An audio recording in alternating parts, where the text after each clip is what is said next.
Assalamualaikum warahmatullahi wabarakatuh. Perkenalkan, kami dari kelompok Imam Bonjol dan sekarang kami berada di situs Semedo. Kami akan mengeksplor isi dari situs Semedo. Perkenalkan, nama saya Isnaini dari kelas 10 AKL 1. Saya Rohmah Ramadhani dari 10 AKL 1. Saya Muhammad Gaddafi dari 10 AKL 1. Saya Firanesa Yuliando dari 10 AKL 1. Mari kita memasuki Museum Situs Semedo.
Yang pertama ada teori Big Bang yang dikenal dengan teori ledakan besar. Pertama kali disampaikan oleh Archibald Leclerc, seorang kebangsaan India pada sekitar tahun 1920-an yang berkisaran tentang pembentukan alam semesta. Menurut teori ledakan dahsyat tersebut berawal dari penggalan superatom yang terbentuk bola api kecil semakin memadat dan memanas yang kemudian meledak secara dahsyat pada 13,7 miliar tahun yang lalu.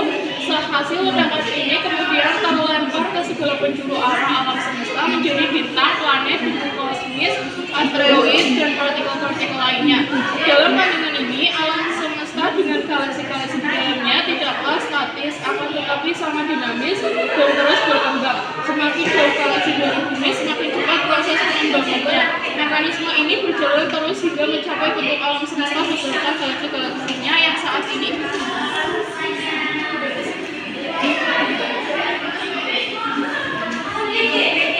Dan yang kedua ada mekanisme teori ledakan dahsyat. Yang pertama ada penggalan superatom berbentuk bola api kecil, semakin memadat dan memanas, kemudian meledak secara dahsyat dan membentuk alam semesta seperti saat ini.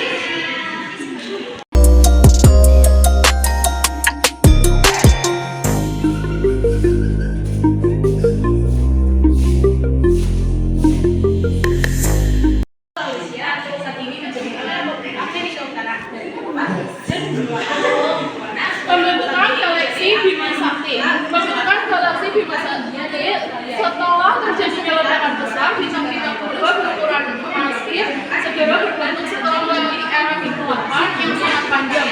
Bintang-bintang purba yang terbentuk dari kabut hidrogen ini kemudian meledak dan membentuk bintang-bintang baru. Siklus terus berulang hingga dan nebula kemudian membeku sekitar 4,6 miliar tahun yang lalu dengan salah satu galaksi itu bernama Bima Sakti. Galaksi Bima Sakti ini berisi 200 hingga 400 miliar bintang bumi tempat kita hidup saat ini. Merupakan salah satu planet dalam galaksi Bima Sakti.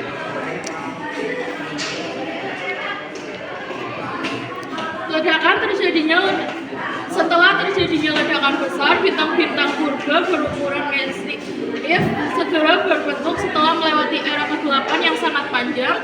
Bintang-bintang purba yang terbentuk dari kabut hidrogen ini kemudian meledak dan membentuk bintang-bintang baru. Siklus terus berulang hingga terbentuk proto-proto galaksi yang terus bergabung. Galaksi dan nebula kemudian membeku pada sekitar 4,6 miliar tahun yang lalu dengan salah satu galaksi itu bernama Bima Sakti.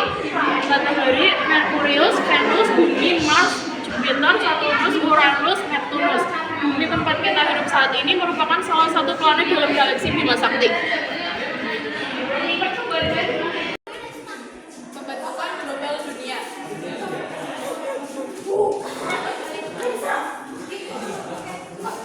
Pembentukan global dunia. Bumi adalah satu planet dari anggota planet-planet dalam tata surya Bima Sakti dengan permukaan berupa kerak benua. Sekitar 1.200 juta tahun yang lalu, seluruh daratan di muka bumi tergabung menjadi super benua bernama Pangea. Pangea terpecah menjadi benua Laurasia, saat ini menjadi Amerika Utara dan Eropa, dan benua Gondwana saat ini menjadi Amerika Selatan, Afrika, India, dan Australia. Pada sekitar 200 juta tahun yang lalu, setelah itu benua-benua bertabrakan, hanyut, dan terpecah menjadi konfigurasi bumi yang kita lihat sekarang ini.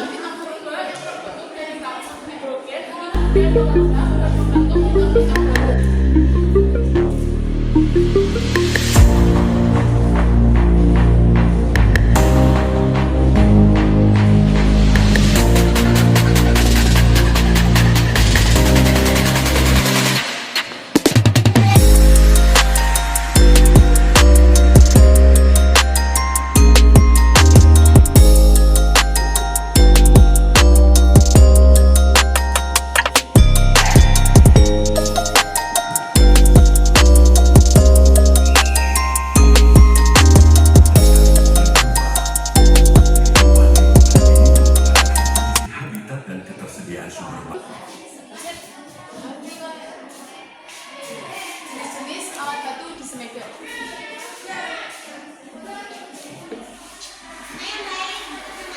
Alat-alat batu di situs Semedo sejak tahun 2007 hingga kini terkumpul tidak kurang dari 400 buah.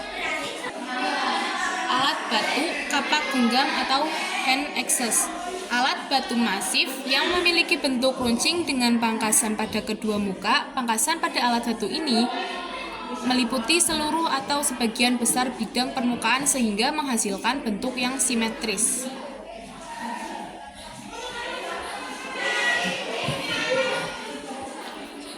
Lalu ada alat batu kapak perimbas. Kapak perimbas memiliki ciri-ciri pangkasan yang hanya dilakukan pada satu sisi permukaan saja. Alat batu masif ini masih kasar dan berujung agak runcing. Selanjutnya ada alat batu bola batu. Batu berbentuk bola ini diperkirakan adalah batu alami yang terbentuk secara natural oleh pelapukan membola, tetapi kemudian dimanfaatkan manusia sehingga termasuk ke dalam salah satu jenis alat batu.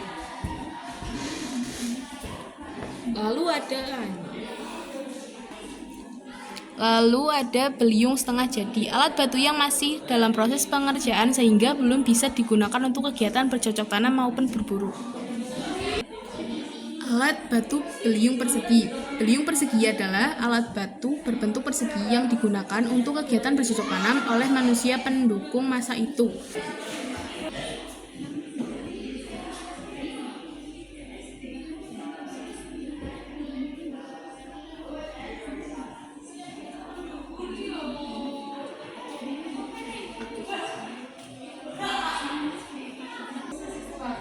Selanjutnya ada teknologi alat batu.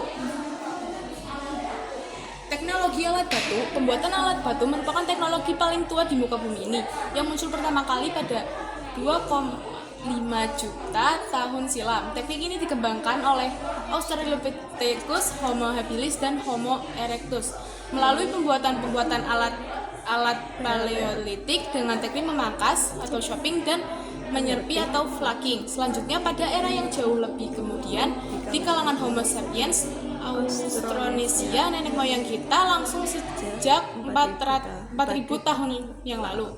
Disusul dengan teknik baru Neolitik melalui penggosokan, grinding, dan pengumpaman atau polishing. Teknik memangkas biasanya diterapkan untuk membuat alat-alat bantu masif, yaitu alat-alat batu berukuran besar seperti kapak perimbas, kapak penetak, maupun kapak genggam. Dengan cara batu memukul batu, block on block, sebuah batu sebesar genggaman tangan dipangkas pada salah satu muka atau kedua muka untuk mendapatkan bagian tajamnya. Sementara teknik menyerpih biasa dilakukan untuk pembuatan alat-alat yang lebih kecil. Ukurannya, teknik penyerpihan ini tidak dilakukan secara langsung, akan tetapi dengan memakai alat perantara. Sebuah batu dipangkas pada permukaan melalui pemangkasan kecil-kecil, kemudian disiapkan dataran pukul dan dilepaskan dari batuan induknya dengan pemukulan secara tidak langsung memakai perkutor. Hasilnya adalah alat serpi berbentuk pipi melebar dengan diameter berkisar antara 2 sampai 4 cm dan bilah yang berbentuk memanjang. Ada alat batu penetak. Kapak penetak umumnya digunakan oleh H. erectus dengan cara digenggam. Kapak ini digunakan untuk menembuk biji-bijian, membuat serat-serat dari pohon, hingga mengakhiri hewan buruan. Jelajah Homo erectus dalam pencarian bahan dasar alat batu. Jelajah Homo erectus dalam pencarian bahan dasar alat batu. Nyatanya kemampuan jelajah Homo erectus dalam mencari bahan alat batu sangat mencengangkan. Mereka sanggup mengembara sangat jauh hingga 50 km jauhnya dari lingkungan tempat tinggal mereka untuk sekedar mencari bahan dasar pembuatan alat. Di sini ada tipologi alat batu. Tipologi alat batu atau gabungan antara teknik dan bentuk morfologi alat batu menghasilkan tipe-tipe alat batu seperti kapak perimbas dipangkas hanya pada salah satu mukanya untuk mendapatkan bagian tajamnya. Kapak penetak dipangkas di dua mukanya, maupun kapak genggam atau pangkasan pada dua muka dan menghasilkan alat bantu berbentuk oval atau segitiga. Selain itu, masih terdapat tipe pahat genggam maupun non-masif lainnya, yaitu surut. Alat ini dapat berupa hasil pemangkasan atau penyerpihan yang langsung digunakan, atau bahkan sebuah batu berukuran kecil yang langsung dipakai karena salah satu sisinya telah cukup tajam. Tipe-tipe alat batu ini merupakan tipe alat yang disebut sebagai tradisi kapak penetak perimbas atau chopper chopping tool tradition. Di sini ada alat serpi atau flag, dan ada kapak genggam atau hand axe, dan kapak perimbas atau chopper. Di sini ada ragam fauna Semedo. Pertama adalah fauna darat. Ragam fauna darat. Data fauna purba yang dapat ditemukan di situs ini menunjukkan kuantitas fosil binatang vertebrata yang sangat prima dan menarik, karena berasal dari berbagai jenis binatang yang ditemukan secara sporadis di seluruh permukaan situs. Sebagian besar berupa fragmen tulang panjang, fragmen tengkorak, beserta rahang dan gigi geliginya, dan juga beberapa tulang rusuk. Tingkat fossilisasi sudah sangat sempurna sehingga menjadi berat dan keras. Selain itu, tulang juga telah banyak berubah warna menjadi kehitaman. Kedua, fauna laut. Bukan hanya vertebrata saja yang melimpah ditemukan di situs ini, tetapi binatang-binatang laut maupun sungai sangat dini hadir di lingkungan purba. Pecahan-pecahan koral sangat mudah ditemukan di permukaan tanah, sebagian dalam bentuk koral silikan berwarna merah, kecoklatan, atau kekuningan yang kelak telah dijadikan bahan alat batu di situs ini. Ini pula ditemukan sisa-sisa manusia purba Homo erectus di sebuah lingkungan Sungai Kawi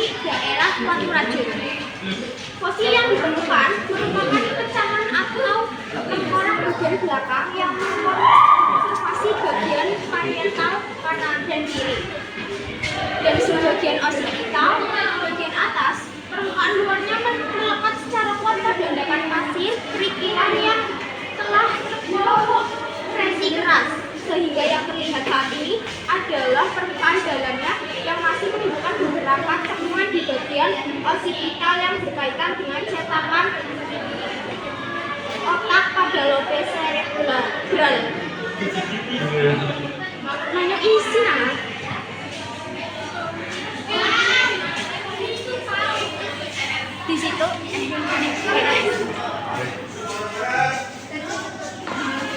Di situ ada rahang bawah atau dexaprotodon sp dan fragmen humerus kanan atas atau hippocamidae dan rahang bawah hexaprotodon sp.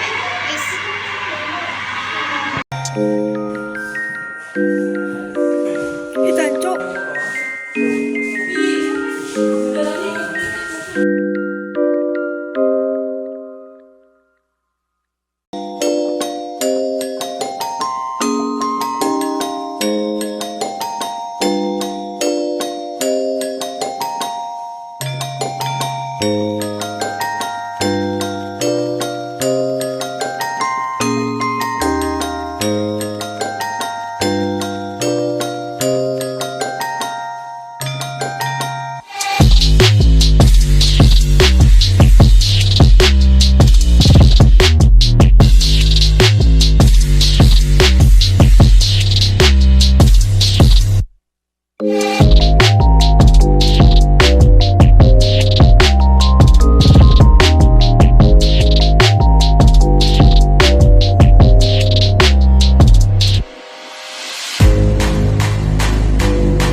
Desa Semedo, Tegal.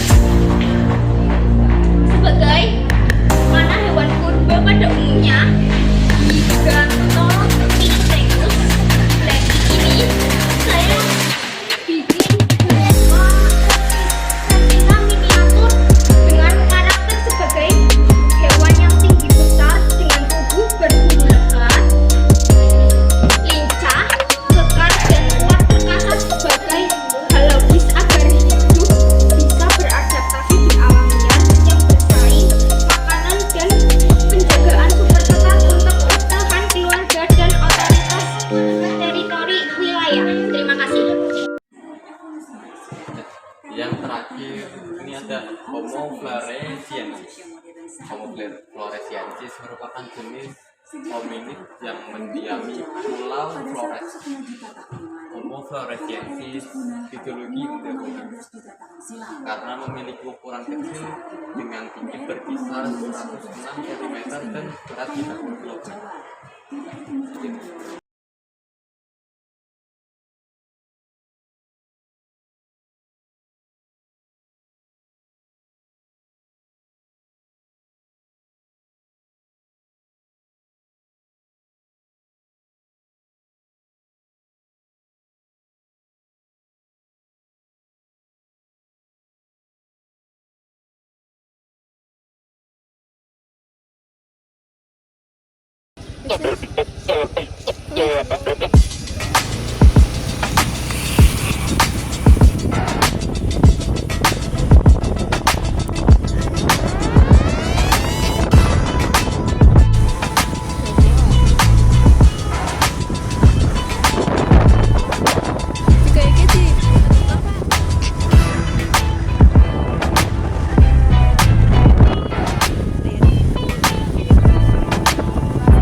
Aduh, astagfirullah. Maaf.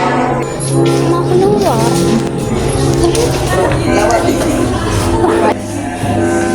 Ih, Cok.